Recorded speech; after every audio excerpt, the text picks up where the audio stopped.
actividad sospechosa relacionada con la financiación del terrorismo. General, pasando al tema fronterizo, usted es un experto en el tema aduanero y aduanas implica frontera. Sí, como usted bien sabe, existen diferentes puertos de entrada a un país, puerto terrestre, puerto marítimo y puerto aéreo, y es allí donde se trafica contrabando y es allí donde se trafica desafortunadamente también a las personas. Colombia comparte con Venezuela 2.219 kilómetros de frontera.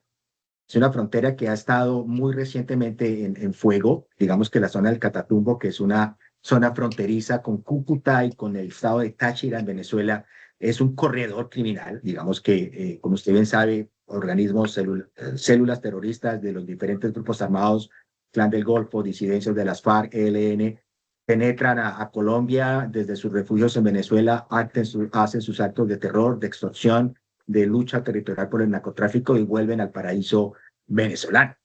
Eh, el alcalde de Bucaramanga ha generado noticias últimamente este año porque pues él ha venido deportando venezolanos con criminal portuario, con antecedentes criminales. Entonces es un tema también bastante sensible porque pues entiendo que el gobierno del presidente Duque se abrió la frontera por un tema humanitario, pero digamos que pues no es un secreto que pues también hubo una exportación criminal por parte de Venezuela hacia Colombia, hay que decirlo así, y pues han habido situaciones de crimen en las ciudades ocasionado por Venezuela. De nuevo, por ciudadanos venezolanos, de nuevo, por supuesto, es un tema bastante sensible.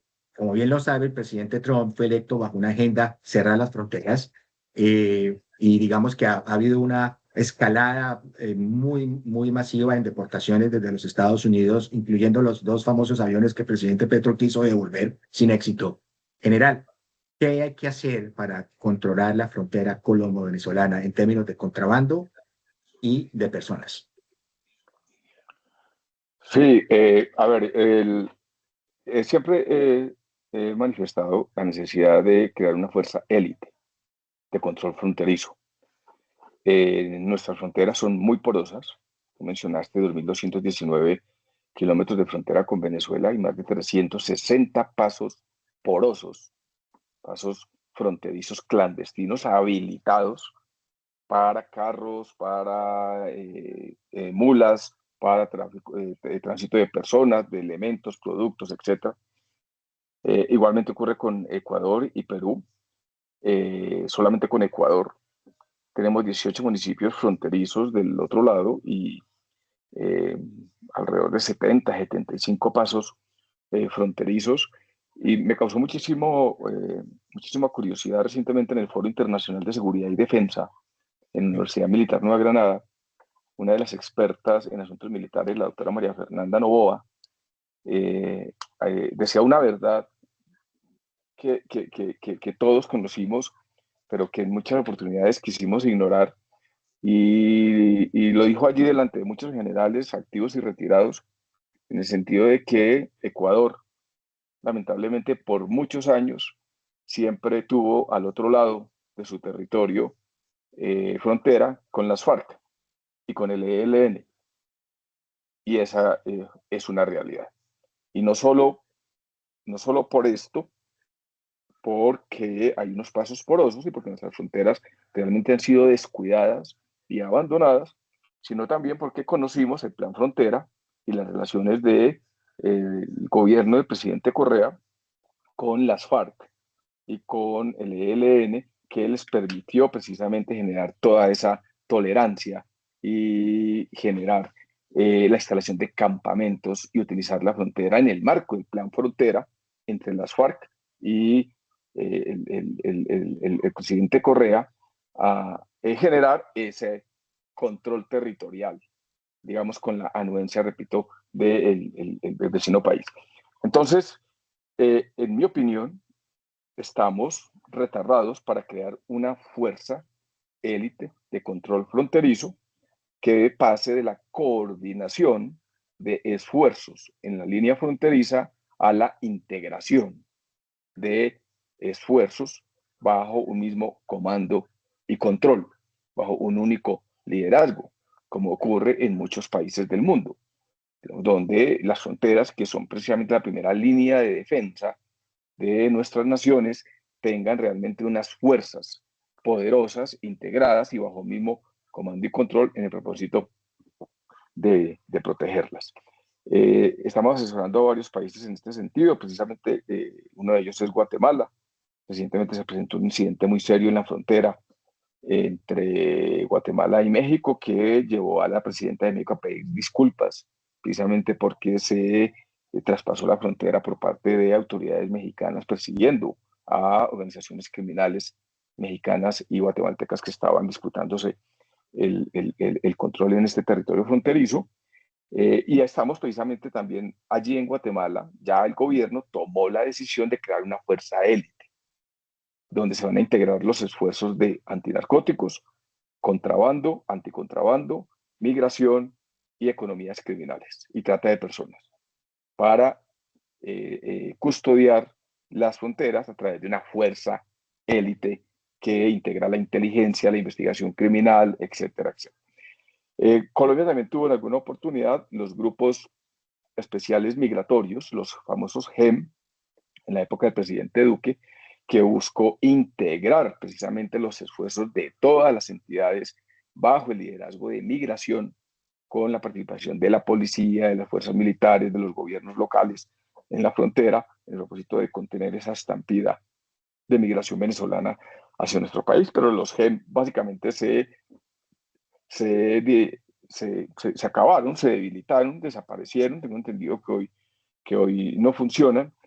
Y allí es donde hay que, repito, llevar estos fenómenos que de alguna manera afectan las líneas de frontera y toda esta criminalidad que se aprovecha de las fronteras porosas, llevarlas bajo un mecanismo lo suficientemente fuerte y robusto que integre la inteligencia, la tecnología, la conectividad con suficiente cobertura, en el propósito de tener información, predicción, anticipación y una capacidad de respuesta efectiva de cara a custodiar y proteger las fronteras. Yo creo que en ese sentido, Colombia sigue siendo muy débil.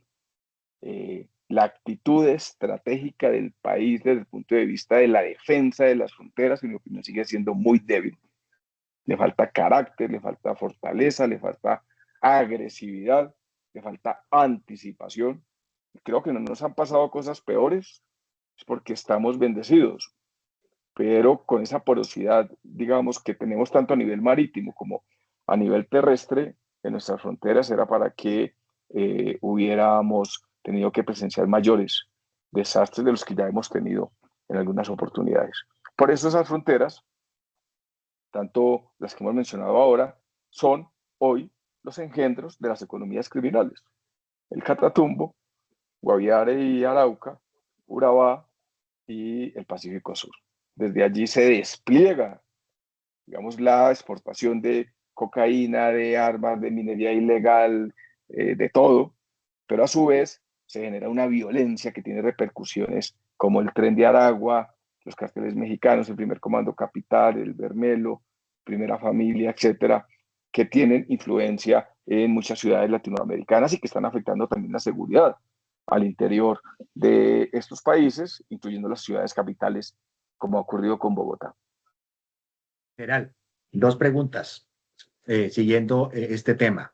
Uno, citó ese 7 de agosto de 2026.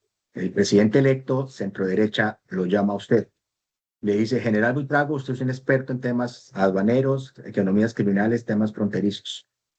Le pregunta el presidente electo, mi general, ¿debo cerrar yo la frontera colombo-venezolana? Yo creo que no se trata de cerrarla, profesor Portilla. Yo pienso que se trata de tener unos controles muy estrictos a través de una institucionalidad donde prevalezca el uso de la fuerza, y cuando hablo de uso de la fuerza no es la represión, sino los mecanismos que permitan anticipar y tener esas herramientas materiales, jurídicas y técnicas, armamentistas, tecnológicas, de información, para poder responder y prevenir eventuales ataques, eventuales violaciones a la frontera. Pero yo creo que más que cerrarla es tener el control de los puntos porosos, y ese control no significa tener un soldado cada metro o cada kilómetro o en cada paso poroso en los 365, sino, repito, combinar la tecnología, la información, la conectividad, la cobertura, de tal manera de que permita un control, acceso a una información, a una inteligencia, a un conocimiento previo para actuar de manera anticipada, de manera disuasiva y de manera persuasiva, por un lado. Y el otro factor que es sustancial y determinante es el control de los puestos aduaneros habilitados. Es decir, hay que fortalecer esa capacidad de control aduanero, uno, tiene que haber más autoridad en esos controles aduaneros porque es muy débil la autoridad y tenemos que tener la suficiente capacidad de control sobre esos puestos aduaneros como en Rumichaca, en Arauca, en Norte de Santander, en La Guajira, porque lo que ocurre allí es que existe la caseta, existe el peaje, los puestos de control, están aduanas, etcétera, el INVIMA, el ICA, la policía allí, pero hay fincas binacionales.